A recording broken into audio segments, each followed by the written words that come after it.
patak, boom patak, boom boom patak, boom patak,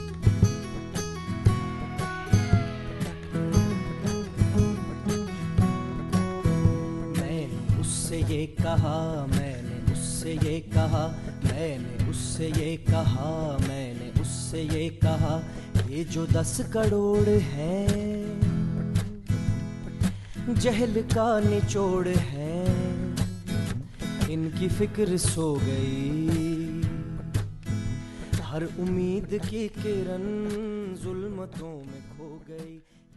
पहले जो बात सिर्फ वर्किंग मैसेज या वर्किंग क्लास की बात की जाती थी, वो बात फैल के अवाम की बात तक चली गई।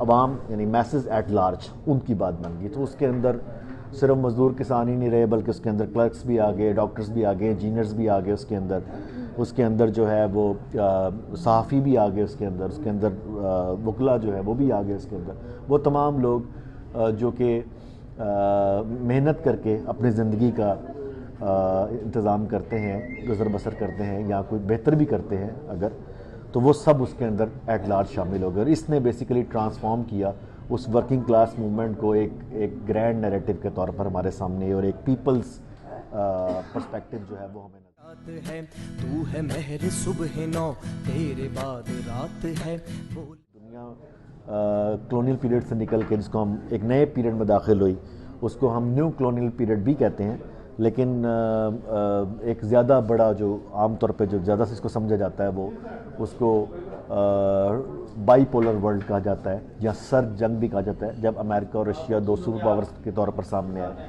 तो दुनिया में वो जो एक बराह रास्त कब्ज़े की लड़ाई थी वो पीछे चली गई, और प्रॉक्सी वॉर और प्रॉक्सी डोमिनेशन का एक सिलसिला जो था, और अपने एलाइज ढूंढना और अपने कनेक्ट करना, वो एक सामने है, जिसके अंदर हमें नज़र आता है कि दुनिया दो ब्लॉक्स में तकसीम हो गई, एक कैपिटलिस्ट ब्लॉक, एक सोशलिस्ट ब्लॉक। कैपिटलिस्ट ब्लॉक वो तमाम कंट्रीज़ जिसमें कैपिटलिज्म डेमोक्रेसी के कम्बिनेशन से, जो कि अमेरिका जिनको लीड कर रहा था अमेरिका के साथ थे, और दूसरी तरफ सोशलिस्ट ब्लॉक जिसको रशिया लीड कर रहा था, लेकिन उसमें वो तमाम ममालिक शामिल थे जो कि पीपल्स पर्पस के साथ या सोशलिस्ट स्कूल ऑफ थाट से वो बिलोंग करते थे, और सोशलिस्ट इकोनॉमीज़ का एक एक्सपेरिमेंट वहाँ पर चल रहा था। सो ये दो बड़े ब्लॉक्स में दुनिया तब्दील हुई। एक तीसरा ब्लॉक भी था जिसको थर्ड वर्ल्ड भी कहा जाता है। इस पर कुछ काम हुआ, कुछ प्रोग्रेस हो सकी, कुछ प्रोग्रेस नहीं हो सकी, इसको इंडिपेंडेंट ब्लॉक का नाम भी दिया गया। लेकिन बुनियादी तौर पर ये ब्लॉक जो था, थर्ड वर्ल्ड का जो ब्लॉक था, ये हमेशा अपने अपने जो इन्फ्लुएंस को इन्हेंस करने के लिए एक टूल के तौर पर इस्तेमाल हुआ। बुनियादी तौर पर दो सुपर पावर्स हमारे सामने आई। सो उस पीरियड के अंदर जो पॉलिटिकल स्ट्रगल थी वो बैरूनी दुश्मन की बजाय अंदरूनी इख्तिलाफात की तरफ मोड़ ली।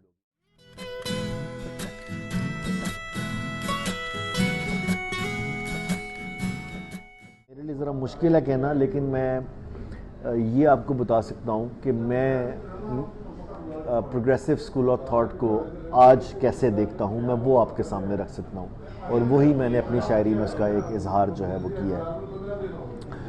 मैं ये समझता हूँ कि आज प्रोग्रेसिव स्कूल ऑफ थॉट जो है, और जो प्रोग्रेसिव राइटर्स का एक जो है एक ट्रेडिशन जो है, उसको रीबर्थ की उसकी ज़रूरत है, एक नई सूरत हाल की में एक समझने की ज़रूरत है। और उसके अंदर फिर ये हुआ कि अगर आप मेरी पोइम्स उठाकर देखेंगे तो आपको उसके अंदर जो है वो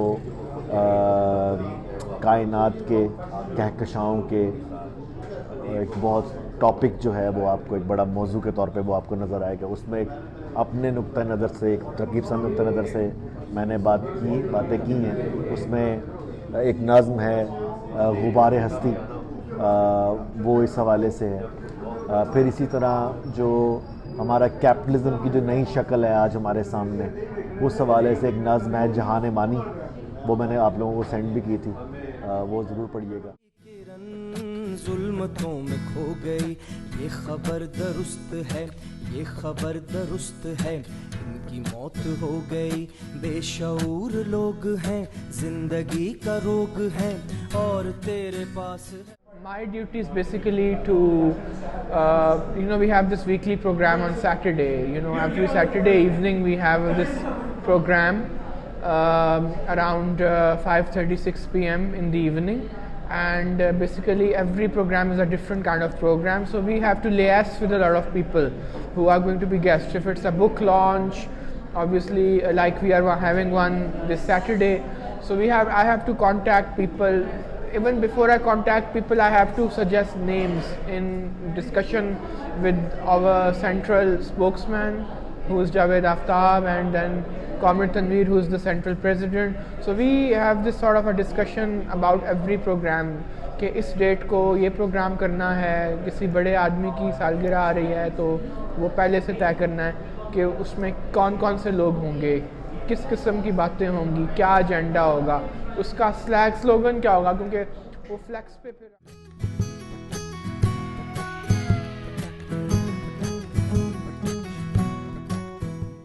Well, the PWA was born as a result of a challenge. You know, it was born more than 80 years ago in colonial India, where the challenges were quite different because India was a colonial society, right? And उस वक्त कोई दो nation states का तो horizon पे भी नहीं था कि दो नेशन स्टेट्स बनेंगी. 1930s में खिलाफत मूवमेंट ख़त्म हो चुकी थी और मतलब अभी उस तरीके से कम्युनलाइज नहीं हुआ था इंडिया का एटमॉस्फेयर पॉइजनसली एज मुसलमान और हिंदू और फैनेटिज्म, तो things were still pretty much up in the air. तो चैलेंज उस वक्त ये था कि ब्रिटिश कलोनियलिज्म को एक तो ख़त्म करना है. जो राइटर्स हमारे बड़े राइटर्स थे, जो जिनको हम अपने पायोनियर्स कहते हैं, सज्जाद ज़हीर हैं और अहमद अली हैं, आई नो यू स्टडीड अंगारे, रशीद जहान हैं और Sahibzada Mahmud Zafar, the people who were featured in Angarey, और दूसरे लोग जो बाद में आए, फैज़ अहमद फैज़, खालिद हसन मंटो, आहूज़.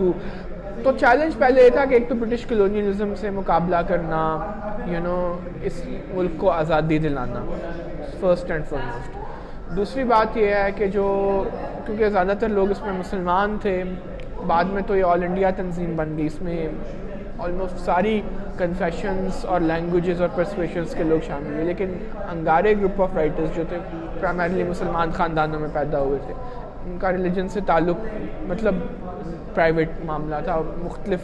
तो वो ये भी चाहते थे कि रिलीजियस ऑब्सक्यूरेंटिज़म जो है पूरे मुल्क में, not just in the Muslim जो है या पुरोहित का जो वो उसको ख़त्म किया जाए, क्योंकि इसके बग़ैर ना औरत आज़ाद हो सकती है, ना मुल्क आज़ाद हो सकता है, और किसी ना किसी हद तक colonialism and fundamentalism feed of into each other. मतलब ये एक आयरन ग्रिप है जिससे आज़ाद होना बहुत ज़रूरी है. तो ये तो चैलेंज था अर्ली 20th सेंचुरी में. हमारे ज़माने में मोर और लेस चैलेंजेस अभी भी वही हैं, which is a bit strange because हम तो मॉडर्निटी के दौर में दाखिल हो गए हैं. सपोजिटली इनमें से कई चीज़ें दूसरी जगहों पे तो सॉल्व हो चुकी हैं. औरत का क्या मकाम है, इस पर हमें झगड़ना तो नहीं चाहिए, but it's become controversial in this society. Although 80 साल पहले इससे I mean the question really is have we gone forward और have we gone back in a way. Challenge तो अभी भी यही है कि अब हम नेशन स्टेट के दौर में दाखिल हो चुके हैं. मतलब यहाँ पे ग्लोबलाइजेशन की फोर्सेस हैं जो कि नेशन स्टेट से भी बहुत ज़्यादा पावरफुल हैं. आदमी है वो बड़ा दर पे जो रहे पड़ा, आदमी है वो बड़ा दर पे जो. एक नया हमने लिखा है और वो मैनिफेस्टो था जो कि हमारे एक बहुत बड़े राइटर सफदर मीर साहब जो थे, इंसिडेंटली उनका सेंटेनरी साल है, उन्होंने लिखा था, तो हमने उसको दोबारा छापा है. इसी तरह अंजुमन का एक अखबार निकलता था नया अदब, वो हमने रिवाइव किया. ये वो अखबार है जो हमारे सीनियर जो थे, देखें कैसे कैसे लोग थे, मजाज लखनवी, सिब्ते हसन और ख्वाजा अहमद अब्बास, ये लोग पहले बम्बई से निकाला करते थे. अपने ज़माने का एक नुमाइंदा जरीदा था, अदबी तरक्की पसंद जरीदा था, अंजुमन का जरीदा था. फिर बाद में दिल्ली से छपना शुरू हो गया, फिर जब पार्टीशन हुई तो ख़त्म हो गया. अभी हमने इसको रिवाइव किया है unfortunately because we are a voluntary organ. हमारे पास फंड्स नहीं हैं कि इसको हम बदस्तूर जारी रख सकें, बिकॉज अगर आप दूसरे जरीदों को देखें उनके पास कहीं ना कहीं से फंडिंग आ रही होती है. आजकल तो लिटरेरी फेस्टिवल्स को भी बैंक्स फंड कर रहे हैं, बैंक ऑफ पंजाब. हमारे पास अनफॉर्चुनेटली उस किस्म की फंडिंग नहीं है बिकॉज हम टोटली वॉलंटरी ऑर्गेनाइजेशन है, हम चंदे पे डिपेंड करते हैं और ये कोई शर्म की बात नहीं है बिकॉज ये मॉडल हमसे पहले वाले लोगों ने भी बहुत कामयाबी के साथ किया था. तो अनफॉर्चुनेटली बिकॉज हम कोई NGO नहीं है, ना हम बनना चाहते हैं, हम किसी से फंड नहीं लेना चाहते, बिकॉज ऑब्वियसली अगर आप किसी से फंडिंग लेंगे तो उनके एजेंडाज पर आप काम करेंगे। और बताए बगैर आपने चारण कि हमारे सिस्टम में अगर हम अपने किसी बात पे भी कोई तकब्बुर और जुल्मतों में खो गई, ये खबर दुरुस्त है, ये खबर दुरुस्त है, इनकी मौत हो गई।